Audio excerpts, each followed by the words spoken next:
Micro propagation technologies का next lecture है somatic embryogenesis, procedures and requirements for embryogenesis, indirect and direct embryogenesis. सबसे पहले इसके general introduction या सामान्य परिचय की बात कर लेते हैं। तो हम लोग एम्ब्रियोजेनेसिस या भ्रूण जनन को किस प्रकार से परिभाषित कर सकते हैं। ठीक है, तो इसमें क्या होता है, एकल भ्रूण जनित कोशिका होती है, एक सिंगल एम्ब्रियोजेनिक सेल होती है। ठीक है, उसमें लगातार माइटोटिक डिविजन्स होते हैं या समसूत्री विभाजन होते हैं और एक मल्टी सेलुलर या बहुकोशिकीय संरचना का निर्माण होता है और उसको हम लोग क्या बोल देते हैं, भ्रूण या एम्ब्रियो। और यही प्रक्रिया क्या कहलाती है, भ्रूण जनन या एम्ब्रियोजेनेसिस कहलाती है। ठीक है, अब ये जो एम्ब्रियोजेनिक सेल होती है या भ्रूण जनित जो कोशिका होती है, ये या तो जाइगोट हो सकता है, ठीक है, और या फिर अविभेदित कैलस कोशिका हो सकती है, यानी कि अनडिफरेंशिएटेड कैलस सेल हो सकती है। तो इन दोनों में से कोई भी एम्ब्रियोजेनिक सेल हो सकती है। तो इन दोनों में से कौन सी एम्ब्रियोजेनिक सेल से एम्ब्रियो या भ्रूण का निर्माण हो रहा है, इस आधार पर जो एम्ब्रियोज हैं या भ्रूण हैं वो दो तरह के होते हैं। सबसे पहले आपको यहाँ पे दिख रहा होगा जाइगोटिक भ्रूण या जाइगोटिक एम्ब्रियो बोल देते हैं इसको। तो ऐसा भ्रूण या एम्ब्रियो जो जाइगोट से विकसित होता है या जाइगोट से डेवलप्ड होता है। इसका मतलब यहाँ पर जो एम्ब्रियोजेनिक सेल है या भ्रूण जनित कोशिका है वो कौन सी होती है, जाइगोट होती है। तो जाइगोट से अगर भ्रूण बन रहा है या एम्ब्रियो बन रहा है तो इस प्रकार का भ्रूण क्या कहलाएगा, जाइगोटिक भ्रूण या जाइगोटिक एम्ब्रियो। ठीक है, तो यहाँ पे देख सकते हो जाइगोट जो कि कैसा होता है, डिप्लॉइड या द्विगुणित होता है और इसमें लगातार समसूत्री विभाजन होते हैं, माइटोटिक डिविजन्स होते हैं, जिससे मल्टी सेलुलर एम्ब्रियो या बहुकोशिकीय भ्रूण का निर्माण हो जाता है। तो इस भ्रूण के अंदर जितनी भी कोशिकाएं हैं वो कैसी होंगी, डिप्लॉइड या द्विगुणित होंगी। ये जो भ्रूण या एम्ब्रियो बनता है ये बड़े आकार का होता है, यानी कि लार्ज साइज का होता है। ठीक है, उसके बाद दूसरा होता है भी कायिक भ्रूण या सोमैटिक एम्ब्रियो। इसके ऊपर डायरेक्ट क्वेश्चन पूछा जाता है कि जाइगोटिक एम्ब्रियो और सोमैटिक एम्ब्रियो में क्या डिफरेंस है। ठीक है, या फिर आपको पूछा जा सकता है कि जाइगोटिक एम्ब्रियो की परिभाषा दो, या फिर कायिक भ्रूण या सोमैटिक एम्ब्रियो की आपसे परिभाषा पूछी जा सकती है। ठीक है, तो सोमैटिक एम्ब्रियो किसको बोलेंगे, जब भ्रूण का विकास किससे हो रहा है, अभी कैलस की अविभेदित कायिक कोशिका से हो रहा हो। तो इसका मतलब यहाँ पे जो एम्ब्रियोजेनिक सेल है या भ्रूण जनित कोशिका है वो कौन सी होगी, कैलस की एक अविभेदित कायिक कोशिका या कैलस की अनडिफरेंशिएटेड सोमैटिक सेल होगी। ठीक है, उससे माइटोटिक डिविजन्स के द्वारा या समसूत्री विभाजन के द्वारा भ्रूण या एम्ब्रियो का निर्माण होगा। और ये प्रक्रिया इस प्रक्रिया से जो भ्रूण या एम्ब्रियो बनेगा उसको हम लोग क्या बोलेंगे, कायिक भ्रूण या सोमैटिक एम्ब्रियो। ठीक है, तो इन दोनों टाइप के एम्ब्रियोज या भ्रूणों के अंदर अंतर आपको पता चल गया होगा। तो यहाँ पे देख सकते हो कायिक कोशिका या सोमैटिक सेल है जो कैसी होती है, डिप्लॉइड या द्विगुणित होती है। तो इसमें लगातार समसूत्री विभाजन या माइटोटिक डिविजन्स होंगे और इससे क्या बनेगा, एक एम्ब्रियो या भ्रूण बनेगा। लेकिन ये जो भ्रूण बनता है वो बहुत ही छोटे साइज का होता है या स्मॉल साइज का होता है। ठीक है, और इसका नाम क्या पड़ जाता है, भ्रूणाभ, या इसको बोल देते हैं एम्ब्रियोइड। ठीक है, और ये कैसा होगा भाई, डिप्लॉइड होगा और मल्टी सेलुलर होगा, बहुकोशिकीय होगा और इसकी हर एक कोशिका या सेल कैसी होगी, डिप्लॉइड या द्विगुणित होती है। ठीक है, अब एक टर्म आती है कायिक भ्रूण जनन, या इसको बोल देते हैं सोमैटिक एम्ब्रियोजेनेसिस। ठीक है, तो ये सोमैटिक एम्ब्रियोजेनेसिस क्या है, एक प्रक्रिया है जिसके द्वारा कायिक भ्रूण का निर्माण होता है। ठीक है, तो इसको कैसे परिभाषित करेंगे हम लोग, कायिक कोशिका से यानी कि सोमैटिक सेल से कायिक भ्रूण के निर्माण की जो प्रक्रिया है यानी कि सोमैटिक एम्ब्रियो के फॉर्मेशन का जो प्रोसेस है वो क्या कहलाता है, कायिक भ्रूण जनन या सोमैटिक एम्ब्रियोजेनेसिस कहलाता है। अब एक टर्म मैंने अभी बताई आपको, भ्रूणाभ या एम्ब्रियोइड। जो कायिक भ्रूण होता है या सोमैटिक एम्ब्रियो होता है वो जाइगोटिक भ्रूण की तुलना में बहुत ही छोटे आकार का होता है या स्मॉल साइज का होता है, मैंने अभी आपको बताया। और साथ में सुसंगठित संरचना है यानी कि वेल ऑर्गेनाइज्ड स्ट्रक्चर होती है ये जो कायिक भ्रूण या सोमैटिक एम्ब्रियो होता है। तो इसलिए इसको विशेष नाम दिया जाता है भ्रूणाभ या एम्ब्रियोइड। ठीक है, तो सोमैटिक सेल या कायिक कोशिका से बना हुआ भ्रूण है ना या एम्ब्रियो क्या कहलाता है, भ्रूणाभ या एम्ब्रियोइड कहलाता है। ठीक है, तो ये चीज़ आपको पता होनी चाहिए। उसके बाद इसकी हिस्ट्री की बात कर लेते हैं, एम्ब्रियोजेनेसिस की। इससे रिलेटेड कुछ साइंटिस्ट्स हैं जिनके नाम आपको ध्यान में रखने हैं। जैसे सबसे पहले आता है जे रिनट, 1958 से 59 तक, यानी 2 वर्षों तक इसने काम किया था। तो इसने क्या किया, अभी सबसे पहले एक प्लांट होता है कैरेट या उसको गाजर बोल देते हैं, उसके अंदर कृत्रिम रूप से या आर्टिफिशियली इसने क्या किया, कायिक भ्रूण जनन या सोमैटिक एम्ब्रियोजेनेसिस करवाया। ठीक है, और इसने देखा कि जो भ्रूण है या एम्ब्रियो है वो विकसित हो रहे थे। इसने कैरेट या गाजर की कोई भी एक कायिक कोशिका ली, सोमैटिक सेल ली, और उसका जब इसने कृत्रिम माध्यम के ऊपर या आर्टिफिशियल मीडियम के ऊपर संवर्धन करवाया तो उससे भ्रूण समान संरचना या एम्ब्रियो लाइक स्ट्रक्चर डेवलप हुई। ठीक है, तो कृत्रिम रूप से जो कायिक भ्रूण जनन है या आर्टिफिशियली जो सोमैटिक एम्ब्रियोजेनेसिस है वो सबसे पहले किसने देखा था, जे रिनट ने देखा था। उसके बाद कुछ साइंटिस्ट और हैं, जैसे एफ सी स्टीवार्ड है, एम ओ मेप्स है एंड के मियर्स। 1958 के अंदर इन्होंने क्या किया, अभी जो कैरेट या गाजर होती है उसमें स्वतंत्र निलंबित कोशिकाएं, है ना, यानी कि लिक्विड मीडियम के अंदर या द्रव माध्यम के अंदर फ्रीली या स्वतंत्र रूप से इसने कैरेट की या गाजर की कोशिकाओं को निलंबित किया या सस्पेंडेड किया। ठीक है, और इसने देखा कि द्रव माध्यम के अंदर या लिक्विड मीडियम के अंदर कायिक भ्रूण या सोमैटिक एम्ब्रियो का निर्माण हो रहा है। ठीक है, तो द्रव माध्यम के अंदर या लिक्विड मीडियम के अंदर कैरेट से या गाजर से कायिक भ्रूण या सोमैटिक एम्ब्रियो का जो फॉर्मेशन है वो किसने देखा, इन तीनों साइंटिस्ट ने देखा। और इसके अलावा इन्होंने ये भी बताया कि जो कोकोनट मिल्क होता है, जो नारियल का पानी होता है ना, नारियल का पानी आपने पिया होगा, तो नारियल का पानी जो है वो संवर्धन माध्यम के अंदर हम लोग यूज़ कर सकते हैं, क्योंकि उसके अंदर क्या होता है, अभी प्लांट हार्मोन्स होते हैं, जैसे साइटोकाइनिन है, इसके अलावा विटामिन होते हैं बहुत सारे, है ना। तो जो भी प्लांट ग्रोथ के लिए रिक्वायर्ड एलिमेंट्स होते हैं वो सारे के सारे कोकोनट मिल्क के अंदर या नारियल के पानी के अंदर उपस्थित होते हैं। तो सबसे पहले इसका जो महत्व है कायिक भ्रूण जनन के अंदर या सोमैटिक एम्ब्रियोजेनेसिस के अंदर, वो किसने बताया था, इन 3 साइंटिस्ट्स ने बताया था। ठीक है, उसके बाद एन एस रंगास्वामी 1961 के अंदर इसने नींबू के अंदर, यानी सिट्रस के अंदर, इसने कायिक भ्रूण जनन या सोमैटिक एम्ब्रियोजेनेसिस का डिटेल में स्टडी की थी या विस्तार से इसका अध्ययन किया था।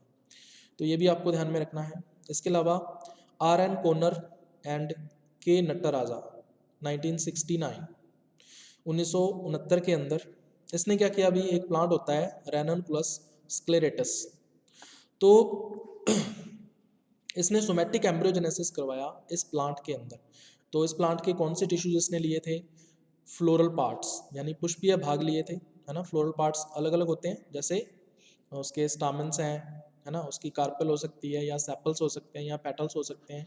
इसके अलावा कायिक ऊतकों या सोमैटिक टिश्यूज जो होते हैं, है ना, इस प्लांट के, यानी तने से ले सकता है या लीफ से ले सकता है या उसकी रूट से ले सकता है। तो इन टिश्यूज को लेकर इसने क्या किया, कायिक भ्रूण जनन या सोमैटिक एम्ब्रियोजेनेसिस का अध्ययन किया या इसकी स्टडी की। ठीक है, उसके बाद फिर नेक्स्ट आता है पीवी एमिराटो 1974 के अंदर इसने क्या किया, अभी कैरम कार्वी, इसको पर्सियन क्यूमिन के नाम से भी जाना जाता है, तो ये भी एक प्लांट होता है।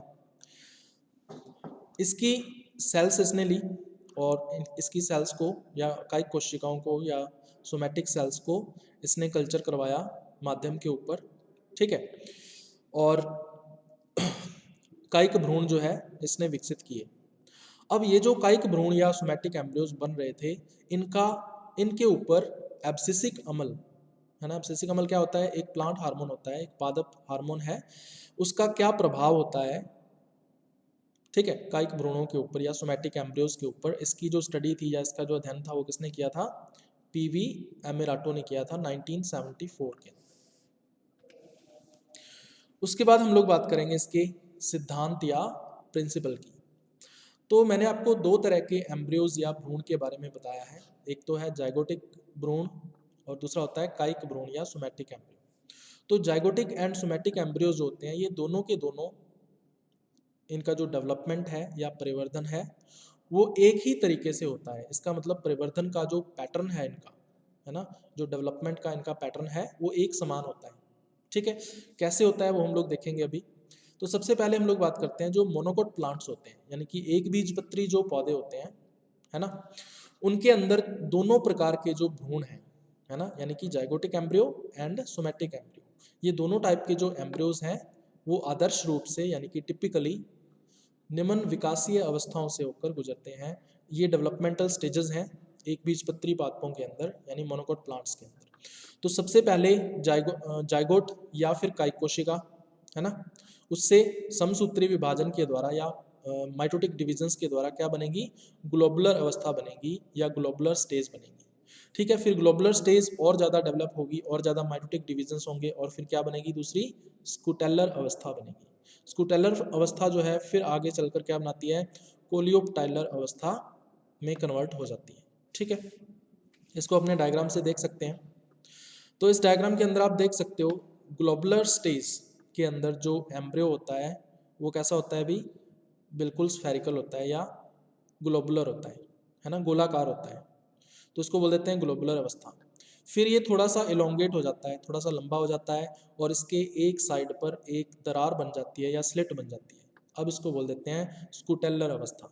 ठीक है, फिर ये और ज़्यादा इलोंगेट हो जाता है या लंबा हो जाता है और ये जो स्लिट या दरार है ये और ज़्यादा गहरी हो जाती है। इसको बोल देते हैं कोलियोप्टाइलर अवस्था। अब ये वाला जो भाग आपको दिख रहा है ऊपर की तरफ, इसको क्या बोलते हैं, कोलियोप्टाइल बोल देते हैं। ठीक है, तो ये तीन अवस्थाएं जो हैं वो मोनोकोट प्लांट्स के अंदर यानी एक बीजपत्री पौधों के अंदर जब उनके भ्रूण का विकास होता है या डेवलपमेंट होता है तो ये तीन अवस्थाएं देखने को मिलती हैं। उसके बाद फिर हम बात करेंगे द्विबीजपत्री यानी कि डाइकोट प्लांट्स जो होते हैं और साथ में कोनिफर प्लांट्स यानी कि जो अनावर्त बीजी पौधे होते हैं। उन दोनों के अंदर उसमें दोनों प्रकार के जो भ्रूण होते हैं यानी कि zygotic embryo and somatic embryo आदर्श रूप से या टिपिकली निम्न विकासीय अवस्थाओं से होकर गुजरते हैं। तो उसके अंदर आपको डेवलपमेंटल स्टेजेस के नाम ध्यान में रखने हैं। तो सबसे पहले क्या होगा अभी, जाइगोट या कायिक कोशिका होगी, सोमैटिक सेल होगी, उससे क्या बनेगा, समसूत्री विभाजन के द्वारा globular stage, multi cellular spherical stage बनती है जिसको ग्लोबुलर स्टेज बोल देते हैं। ग्लोबुलर स्टेज में और ज़्यादा डेवलपमेंट होता है, विकास होता है और फिर हर्ट स्टेज बन जाती है या हृदय अवस्था बन जाती है। हर्ट स्टेज फिर और ज़्यादा डेवलप होगी, फिर टॉर्पीडो स्टेज बन जाती है, टॉर्पीडो अवस्था बोल देते हैं इसको। और टॉर्पीडो स्टेज जो है वो और ज़्यादा डेवलप होगी और क्या बनेगी, बीजपत्रीय अवस्था यानी कोटाइलिडनरी स्टेज बन जाती है। तो ये चार स्टेजेस होती हैं डाइकोट्स एंड जिम्नोस्पर्म्स के अंदर यानी द्विबीजपत्री और अनावर्त बीजी पौधों के अंदर।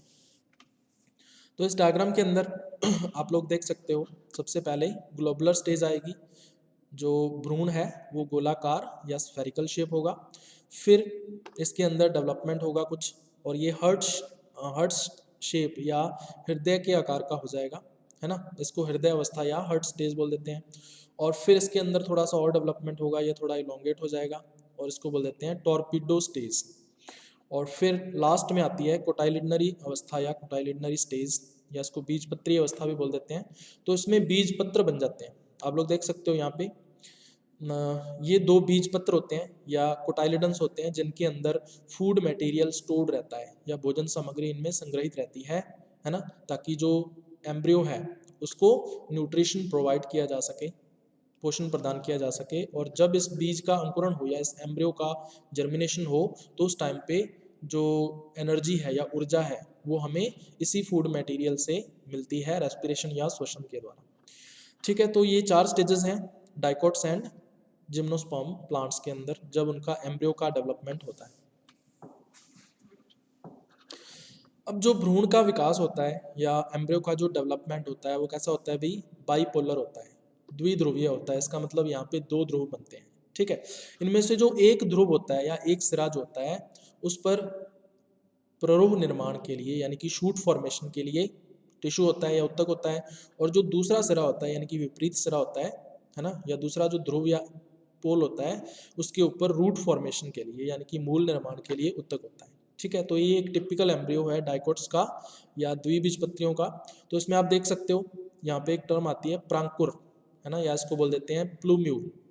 तो ये जो प्रांकुर या प्लूम्यूल है, इसमें एक ऐसा उत्तक पाया जाता है जो आगे डेवलप होकर या विकसित होकर क्या बनाएगा, शूट सिस्टम बना लेता है, यानी कि प्ररोह तंत्र का निर्माण कर देता है, जिसके अंदर क्या कुछ आता है अभी, जो जमीन के ऊपर वाला भाग होता है पौधे का, जिसमें स्टेम आ जाता है, उसका तना आ जाता है, इसके अलावा शाखाएं ब्रांचेस आ जाती हैं, पत्तियां वगैरह है ना, लीव्स आ जाती हैं, या और जो भी फूल वगैरह बनते हैं, पुष्प बनते हैं, या फल बनते हैं, उसके अंदर फ्रूट्स बनते हैं, है ना, तो वो सारे के सारे इस प्रांकुर या प्लूम्यूल से डेवलप होते हैं।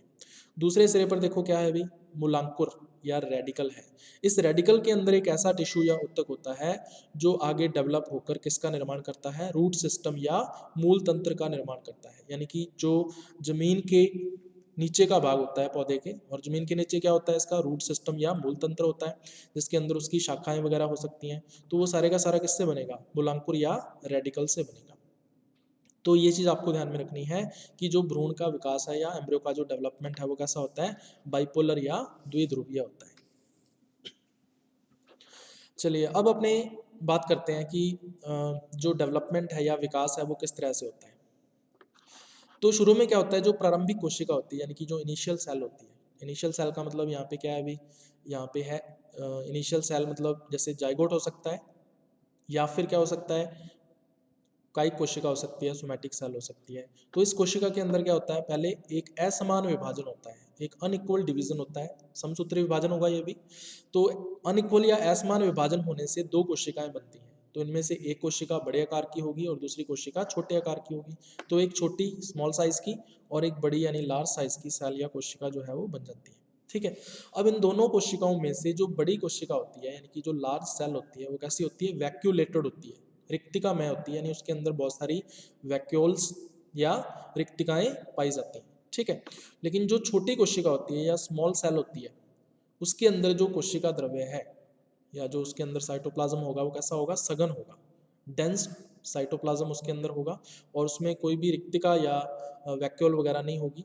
और इसी छोटी कोशिका या स्मॉल सेल को हम लोग क्या बोल देते हैं, भ्रूण जनित कोशिका या एम्ब्रियोजेनिक सेल बोल देते हैं। ठीक है। अब ये जो एम्ब्रियोजेनिक सेल है, यानी कि जो छोटी या स्मॉल सेल होती है, इसके अंदर आगे के जो विभाजन है या डिवीजन है वो दो तरह के हो सकते हैं। ठीक है। तो सबसे पहले क्या हो सकता है भाई, इसके अंदर अनियमित विभाजन होंगे। अनियमित का मतलब होता है इररेगुलर डिविजन्स होते हैं इसके अंदर, माइटोसिस होंगे, समसूत्री विभाजन होंगे, लेकिन वो इररेगुलर होंगे यानी अनियमित होंगे।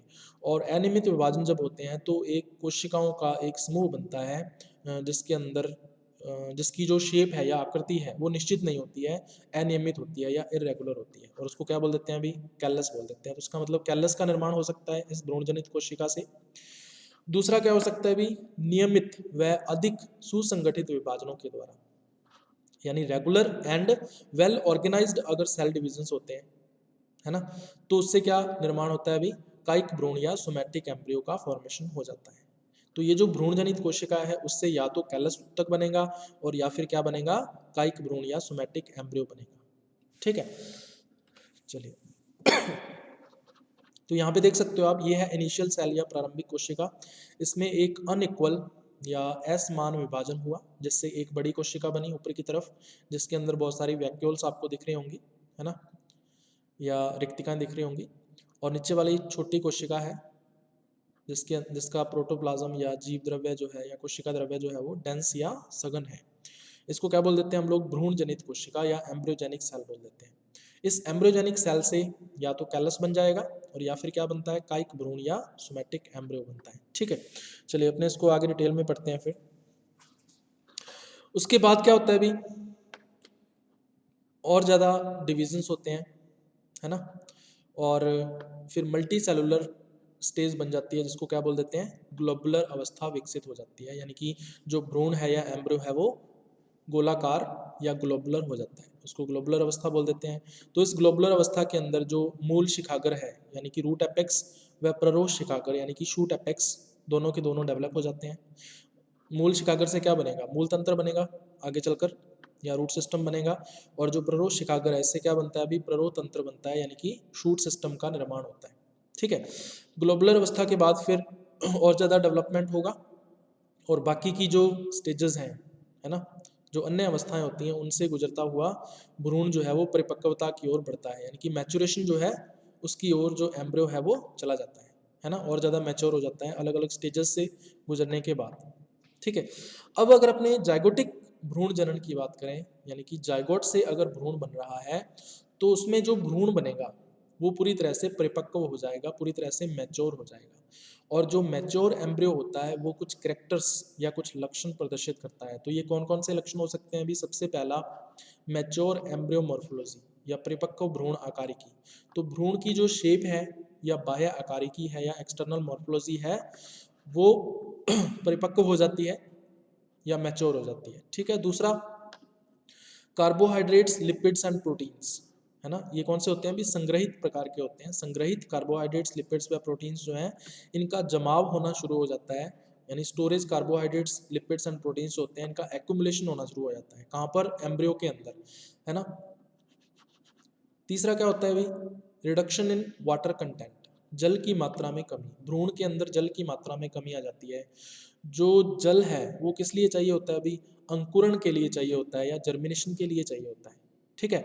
लेकिन जब भ्रूण जाइगोट से बन रहा है तो वो किस में बन रहा होगा?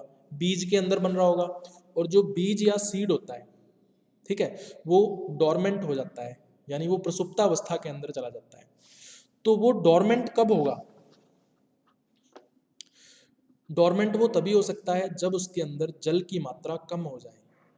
ठीक है, क्योंकि डोरमेंसी या प्रसुप्तावस्था के लिए जल की आवश्यकता नहीं होती है, या वाटर की जो रिक्वायरमेंट है वो बहुत ही कम होती है।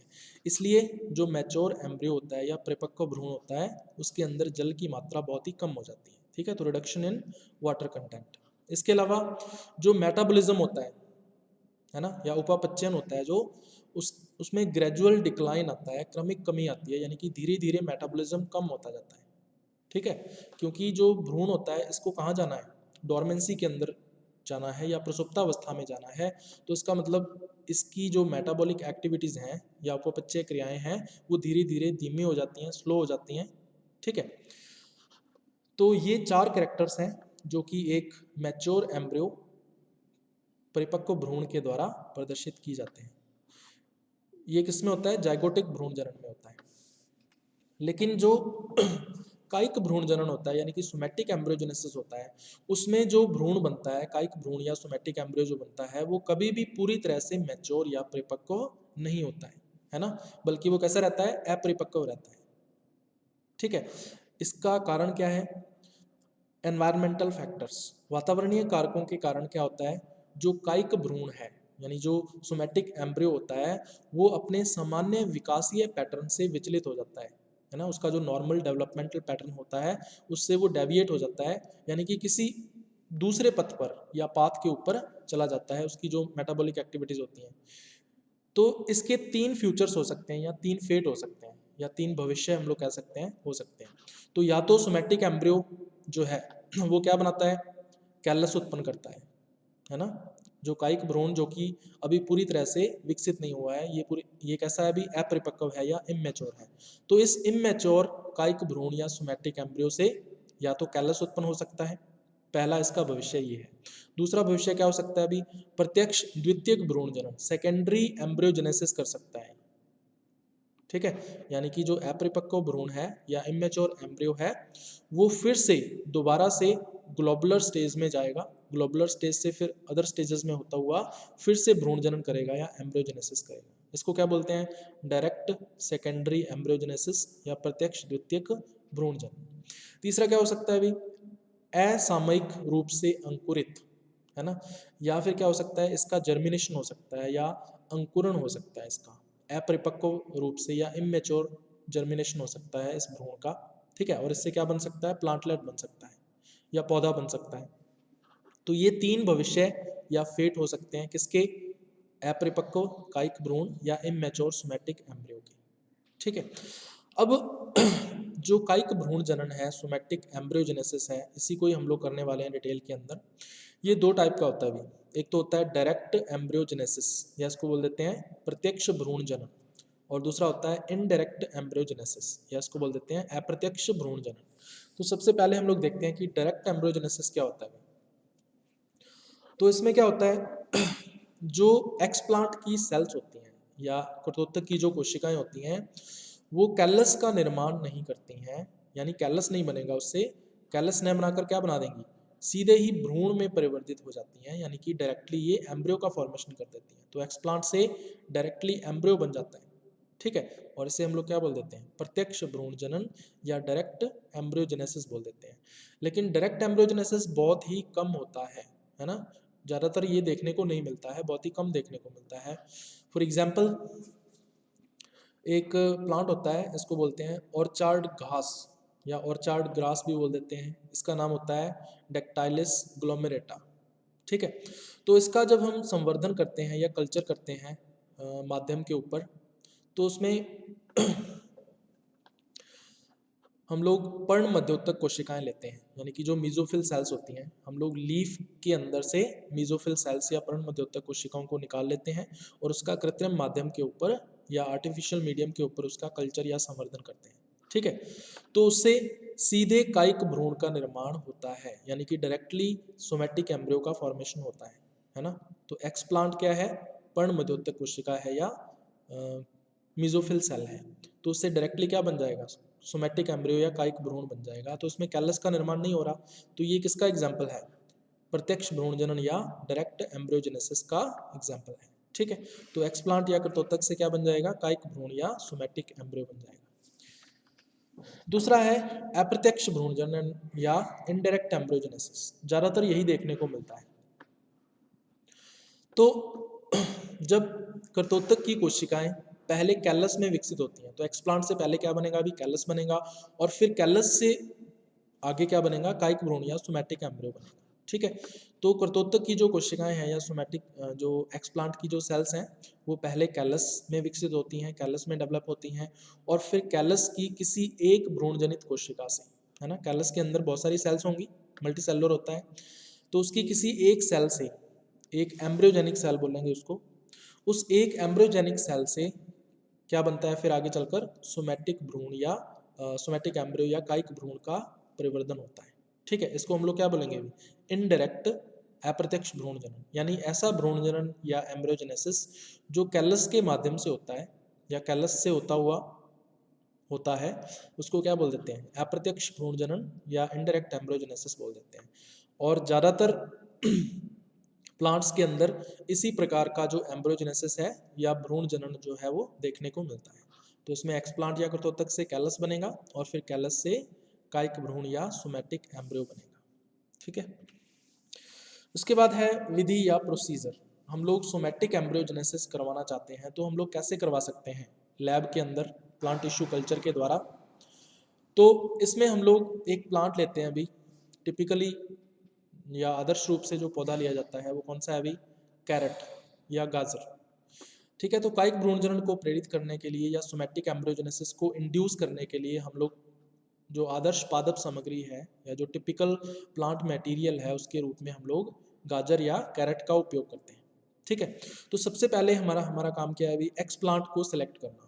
तो हम लोग कैरेट जो है या गाजर जो है उसके अंदर कर्तोत्तक के रूप में या एक्सप्लांट के रूप में उसके कुछ भागों का या कुछ पार्ट्स का उपयोग कर सकते हैं, ठीक है। तो सबसे पहला क्या है, निर्जमित रूप से विकसित, यानी कि स्टेरलाइज्ड कंडीशंस के अंदर, निर्जमित परिस्थितियों के अंदर डेवलप किया गया 7 दिन पुराने अंकुरों, यानी कि जब जर्मिनेशन हो जाता है या अंकुरण हो जाता है, जब हम बीज को उगाते हैं, है ना, कैरेट जो होता है या जो गाजर है उसके बीज को हम लोग उगाते हैं। उगाने के बाद 7 दिन तक हमें वेट करना है, 7 डेज तक हमें क्या करना है, वेट करना है या इंतजार करना है। तो 7 दिन पुराने अंकुरों से, है ना, 7 दिन में क्या होगा, प्लांटलेट्स बन जाएंगे, है ना, उसके छोटे पौधे बन जाएंगे। उन पौधों को क्या बोलेंगे हम लोग, अंकुर या प्लांटलेट्स बोल देते हैं। तो इन अंकुरों से हमें क्या करना है अभी, पर्णवृंत का टुकड़ा लेना है ना। इसका जो पैटियोल होता है, लीफ जो होता है ना उसका व्रंत या स्टॉक क्या कहलाता है, पर्णवृंत या पेडिसेल कहलाता है, पर्णवृंत बोल देते हैं इसको या लीफ स्टॉक बोल देते हैं। तो ये जो लीफ स्टॉक होता है इसका एक छोटा सा टुकड़ा हमें लेना है, उसका साइज कितना होना चाहिए, 0.1 से लेके 1 सेंटीमीटर तक। या फिर हम लोग क्या कर सकते हैं अभी, इसकी जो रूट होती है, इस अंकुर की जो रूट होती है, नीचे की तरफ रूट डेवलप होगी, उसका 1 सेंटीमीटर छोटा टुकड़ा जो है वो काट लेते हैं ब्लेड की हेल्प से।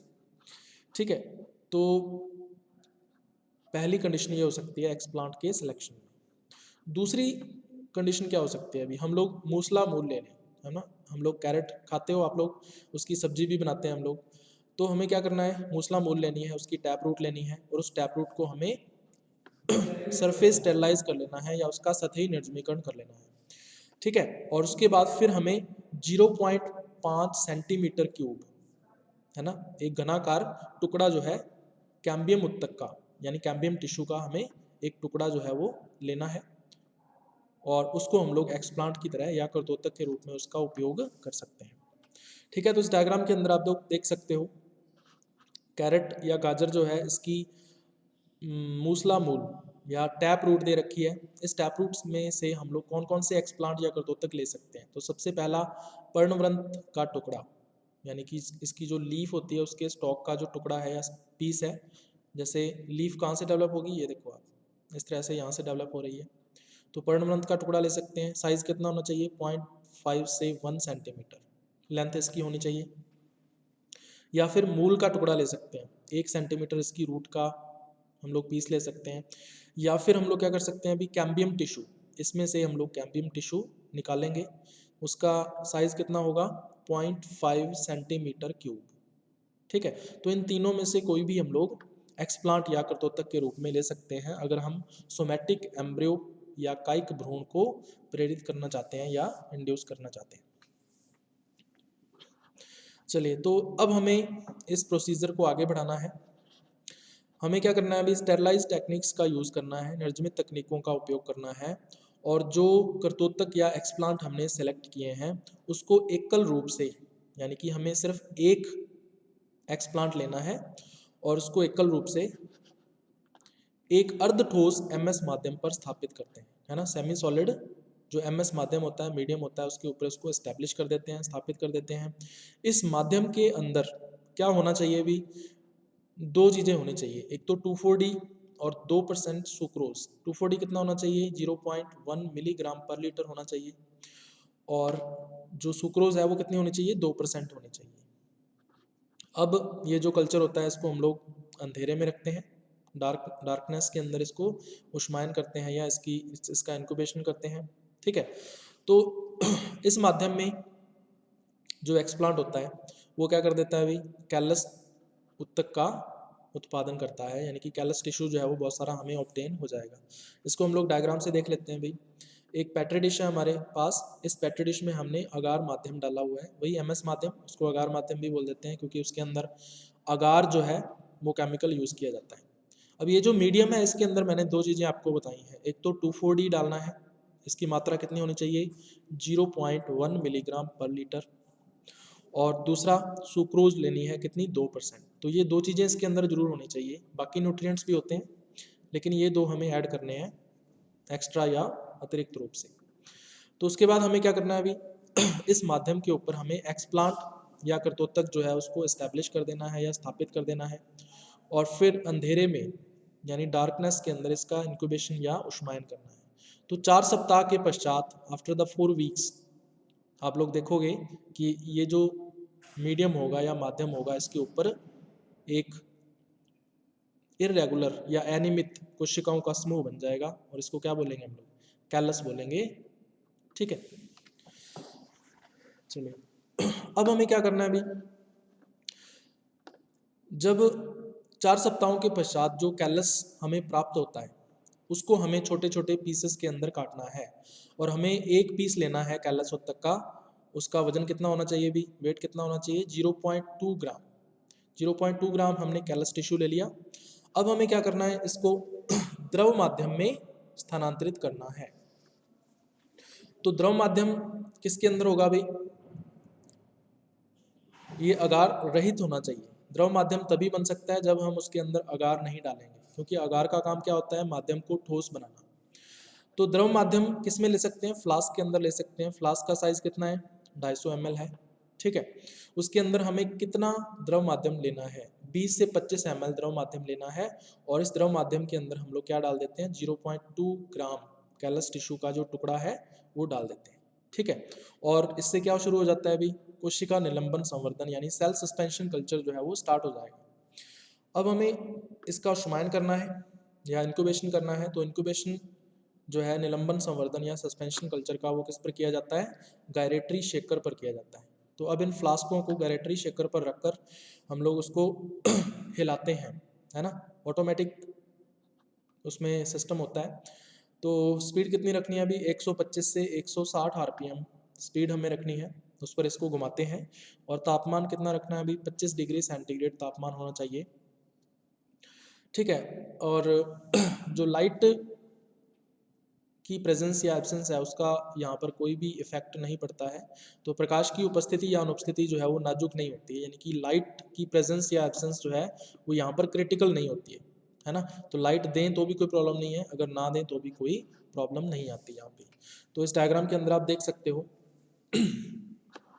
एक फ्लास्क है और इस फ्लास्क के अंदर हमने लिक्विड मीडियम लिया है, द्रव माध्यम लिया है, कितना, 20 से 25 ml। इसमें अगार आपको नहीं मिलाना है, तो ये कैसा होना चाहिए, अगार रहित होना चाहिए।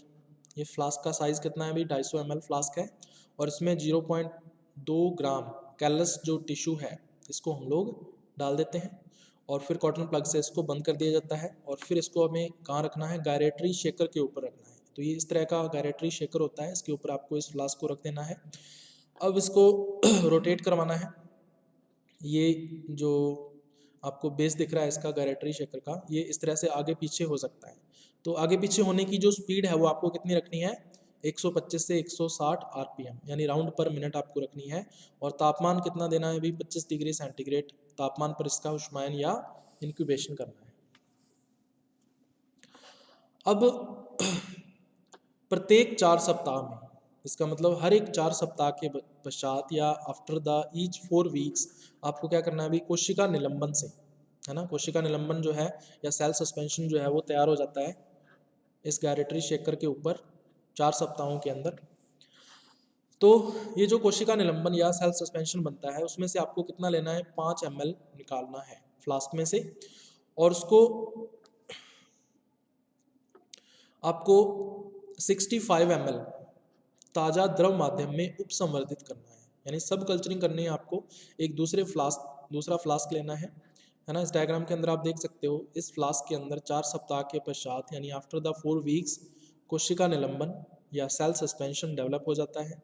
इस फ्लास्क में से आपको 5 ml कोशिका निलंबन या सेल सस्पेंशन निकालना है और फिर एक दूसरे फ्लास्क के अंदर जिसमें आपने 65 ml फ्रेश लिक्विड मीडियम या ताज़ा द्रव माध्यम ले रखा है, इसमें आप लोग ये 5 ml सेल सस्पेंशन डाल देते हो और फिर इसका क्या करते हो, उपसंवर्धन करते हो, यानी कि सब कल्चरिंग करते हो। इसका मतलब इसका भी हमें क्या करना पड़ेगा, उष्मायन करना पड़ेगा या इंक्यूबेशन करना पड़ेगा।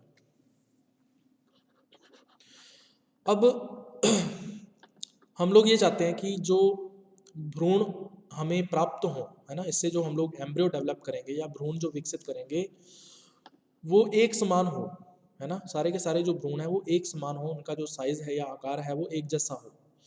तो एक समान भ्रूण समष्टि यानी कि इक्वल एम्ब्रियो पॉपुलेशन निर्माण को प्रेरित करने के लिए या फॉर्मेशन को इंड्यूस करने के लिए हम लोग क्या करते हैं अभी, ये जो कोशिका निलंबन हम लोग बनाते हैं या सेल सस्पेंशन हम लोग डेवलप करते हैं, इसको हम लोग छलनियों से छान लेते हैं, है ना। सीव्स होती हैं हमारे पास, ये किसकी बनी होती हैं अभी, स्टेनलेस स्टील की बनी हुई होती हैं।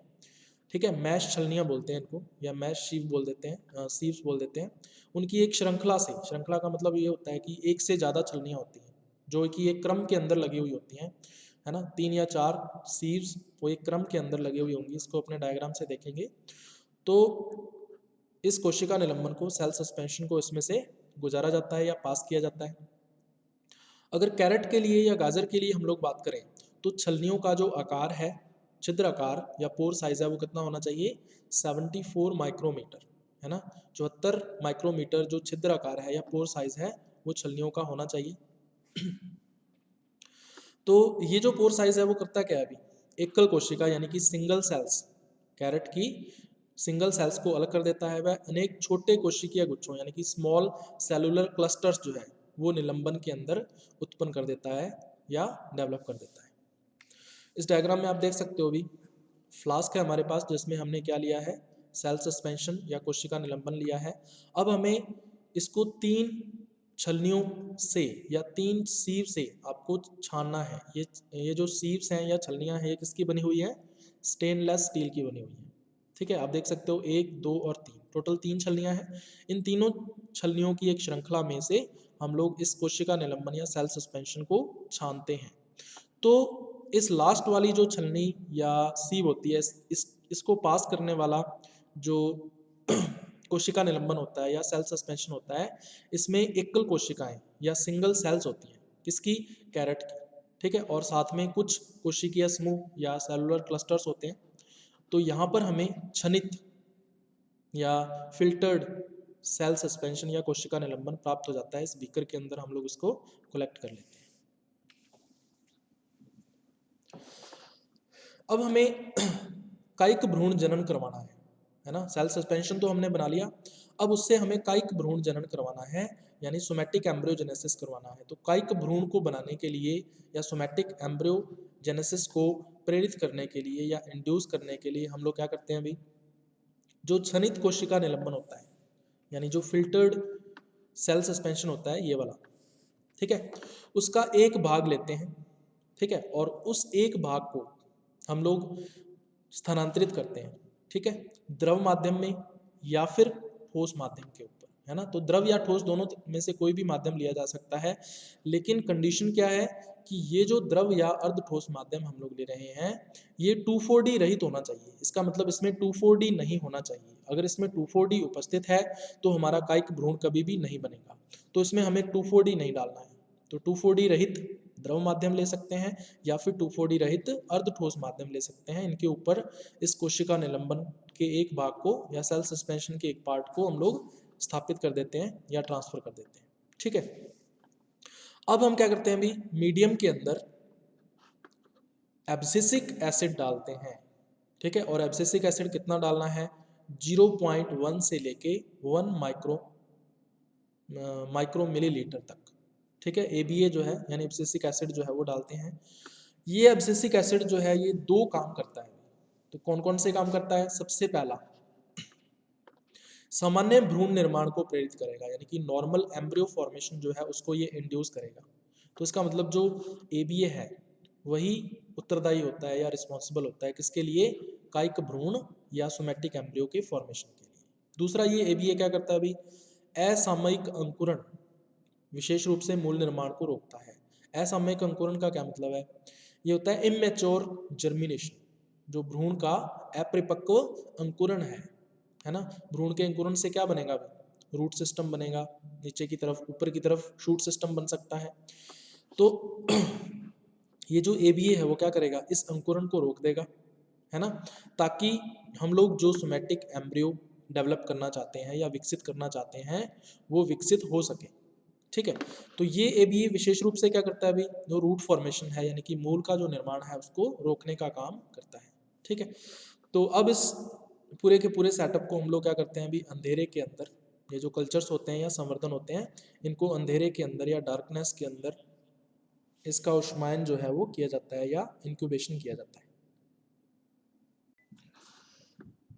तो इस तरह से आप देख सकते हो एक फ्लास्क के अंदर हमने लिक्विड मीडियम, द्रव माध्यम या फिर ठोस माध्यम जो है वो लिया हुआ है। इस ठोस माध्यम के अंदर 2,4-D आपको नहीं डालना है, 2,4-D रहित होना चाहिए। अगर हमने इसमें 2,4-D डाल दिया तो हमारा जो सोमैटिक एम्ब्रियो है या कायिक भ्रूण है वो नहीं बनेगा। ठीक है, इसके अलावा इसमें क्या डालना है अभी? आपको ABA डालना है। कितना डालना है? 0.1 से लेके 1 माइक्रो मिलीलीटर डालना है। ठीक है, और इसके अलावा इसमें आपको छनित कोशिका निलंबन, जो आपने फिल्टर्ड सेल सस्पेंशन लिया है, उसको इसके अंदर ऐड कर देना है। ठीक है, 3 से 4 सप्ताहों के पश्चात क्या होगा अभी? आफ्टर द 3 to 4 वीक्स, जो प्रत्येक संवर्धन होगा या हर एक कल्चर होगा उसके अंदर अनेक कायिक भ्रूण जो है या बहुत सारे सोमैटिक एम्ब्रियोज जो है वो बन जाते हैं। ठीक है, जो कि अलग अलग विकासीय अवस्था के अंदर या अलग अलग डेवलपमेंटल स्टेज में होते हैं। ठीक है, कोई टॉर्पीडो स्टेज में होगा, कोई ग्लोबुलर स्टेज में होगा, है ना, कोई कोटाइलिडनरी स्टेज में होगा। तो अलग अलग स्टेजेस होंगी इन एम्ब्रियोज की या इन भ्रूणों की। तो आप लोग इसके अंदर देख सकते हो डायग्राम के अंदर। तो इस फ्लास्क के अंदर 3 से 4 सप्ताह के पश्चात आफ्टर द 3 to 4 वीक्स जो कायिक भ्रूण है या सोमैटिक एम्ब्रियोज जो हैं वो डेवलप हो जाते हैं। और इस फ्लास्क के अंदर देख सकते हो आप। अब आपको क्या करना है अभी, ये जो सोमैटिक एम्ब्रियोज या कायिक भ्रूण बने हैं इनसे हमें प्लांटलेट्स बनाने हैं या नए पौधे बनाने हैं। तो प्लांटलेट्स निर्माण के लिए या पादपक निर्माण के लिए हम लोग क्या करते हैं, कायिक भ्रूणों को अगार माध्यम के ऊपर स्थापित करते हैं, है ना। अगार मीडियम के ऊपर इसको स्टैब्लिश कर देते हैं अर्धठोस माध्यम के ऊपर, लेकिन इस मीडियम के अंदर 2,4-D नहीं होना चाहिए। तो इस तरह से हमने इसको मीडियम के ऊपर एस्टैब्लिश कर दिया है। आफ्टर सम वीक्स, कुछ सप्ताह के पश्चात आप लोग देखोगे कि प्लांटलेट्स जो है या पौधे जो हैं वो डेवलप हो जाते हैं। अब इन पौधों के आगे के परिवर्धन के लिए अगर हम आगे इसको डेवलप करना चाहते हैं तो हम लोग क्या करते हैं अभी, इन प्लांटलेट्स को या पादपों को छोटे गमलों के अंदर या स्मॉल पॉट्स के अंदर, है ना, या वर्मिकुलाइट्स के अंदर स्थानांतरित कर देते हैं। यानी पॉट्स के अंदर हम लोग वर्मी कंपोस्ट डालकर और सॉइल के साथ उसको एस्टैब्लिश कर देते हैं। ठीक है, तो इस तरह से पॉट के अंदर हम लोग प्लांट को यहाँ पे एस्टैब्लिश कर देते हैं। ठीक है, ताकि इसका आगे का डेवलपमेंट या परिवर्तन जो है वो हो सके। उसके बाद लास्ट इसमें आता है इसका इम्पोर्टेंस या महत्व। तो हम लोग एम्ब्रियोजेनेसिस के द्वारा या भ्रूण जनन के द्वारा अपस्थानिक भ्रूण जो होते हैं, यानी कि जो एडवेंटिशियस एम्ब्रियोज होते हैं, सोमैटिक एम्ब्रियो या कायिक भ्रूण को हम लोग अपस्थानिक भ्रूण या एडवेंटिशियस एम्ब्रियो भी कह सकते हैं। तो अपस्थानिक भ्रूणों का हम लोग बड़े पैमाने पर यानी कि लार्ज स्केल पर प्रोडक्शन या उत्पादन जो है वो कर सकते हैं। तो सबसे पहला इंपॉर्टेंस इसका ये है। दूसरा, जो अपस्थानिक भ्रूण होते हैं यानी जो सोमैटिक एम्ब्रियोज होंगे वो कैसे होते हैं, द्विध्रुवीय या बाइपोलर होते हैं। ठीक है, तो सीधे ही क्या करते हैं, ये डायरेक्टली संपूर्ण प्लांटलेट का फॉर्मेशन या सीधे ही संपूर्ण पौधे का निर्माण ये कर देते हैं। तो हमें अलग से इसकी सब कल्चरिंग या उपसंवर्धन करने की जरूरत नहीं पड़ती है। हमें इसको रूट मीडियम के अंदर या रूट फॉर्मेशन मीडियम या मूल निर्माण माध्यम में अलग से इसको स्थानांतरित करने की आवश्यकता नहीं पड़ती है। ठीक है, तो ये भी एक इसका इंपॉर्टेंस है या महत्व है। इसके अलावा जो कायिक भ्रूण होते हैं या सोमैटिक एम्ब्रियोज होते हैं उनके अंदर संग्रहित भोजन नहीं होता है, स्टोर्ड जो फूड मटेरियल है वो नहीं होता है। ठीक है, तो इनका अगर अपने कैप्सूलीकरण कर लें, है ना, यानी इनको आर्टिफिशियली या कृत्रिम रूप से इनके चारों ओर जेल की एक लेयर चढ़ा दें, कैप्सूल बना लें इसको, तो हम लोग क्या बना सकते हैं अभी, कृत्रिम संश्लिष्ट बीजों का निर्माण कर सकते हैं। यानी कि आर्टिफिशियल जो सिंथेटिक सीड्स हैं उनका भी फॉर्मेशन जो है वो किया जा सकता है। तो ये भी एक इम्पोर्टेंस है इसका। इसके अलावा अंग जनन के विपरीत यानी ऑर्गेनोजेनेसिस के अपोजिट ये बात है कि कायिक भ्रूण जो हैं या जो सोमैटिक एम्ब्रियोज हैं वो एकल कोशिकाओं से विकसित होते हैं, यानी कि सिंगल सेल से डेवलप होते हैं। ठीक है, इसीलिए हम लोग इसका जो उपयोग है वो उत्परिवर्तन अध्ययन यानी कि म्यूटेशन स्टडी के अंदर इसका उपयोग कर सकते हैं। तो इसका बहुत ज़्यादा इम्पोर्टेंस है। इसके अलावा हम लोग अगर रोग मुक्त पौधे यानी कि डिजीज़ फ्री प्लांट्स को डेवलप करना चाहते हैं तो भी हम लोग एम्ब्रियोजेनेसिस या भ्रूण जनन करवा सकते हैं। तो ये था अभी अपना आज का लेक्चर। हेलो स्टूडेंट्स, अगर आप बीएससी एग्रीकल्चर के सभी सब्जेक्ट्स के हिंदी व इंग्लिश में नोट्स लिखित में चाहते हैं तो इसके लिए आपको एक वेबसाइट पर जाना होगा। इसके लिए आपको गूगल में सर्च करना होगा प्लांट ब्रीडिंग 2010, जिसमें कोई भी स्पेस आपको नहीं रखना है। तो हम लोग सर्च करते हैं प्लांट ब्रीडिंग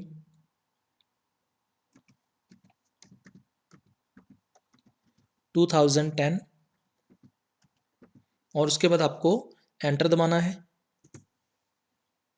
जैसे ही आप एंटर पर क्लिक करते हो तो आपको सबसे ऊपर की तरफ एक लिंक दिखाई देगा साइंस एंड एग्रीकल्चर बॉटनी के नाम से।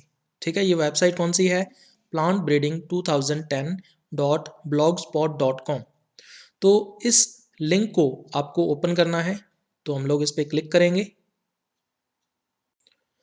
जैसे ही आप लिंक के ऊपर क्लिक करोगे तो आपको एक साइंस एंड एग्रीकल्चर बॉटनी के नाम से वेबसाइट ओपन हुई दिखाई देगी। इसमें आपको लेफ्ट कॉर्नर पर साइड बार पर क्लिक करना है और जैसे ही साइड बार पर क्लिक करोगे तो आपको यहाँ पर अलग अलग सब्जेक्ट्स के जो लिंक्स हैं वो मिल जाएंगे और इसके साथ साथ जो ओल्ड पेपर्स के लिंक्स हैं वो भी आपको यहाँ पर आसानी से मिल जाएंगे, जिनके ऊपर क्लिक करके आप नोट्स तक पहुँच सकते हो। जो सब्जेक्ट्स यहाँ पर मेंशन नहीं हैं वो आने वाले टाइम में यहाँ पर ऐड कर दिए जाएंगे।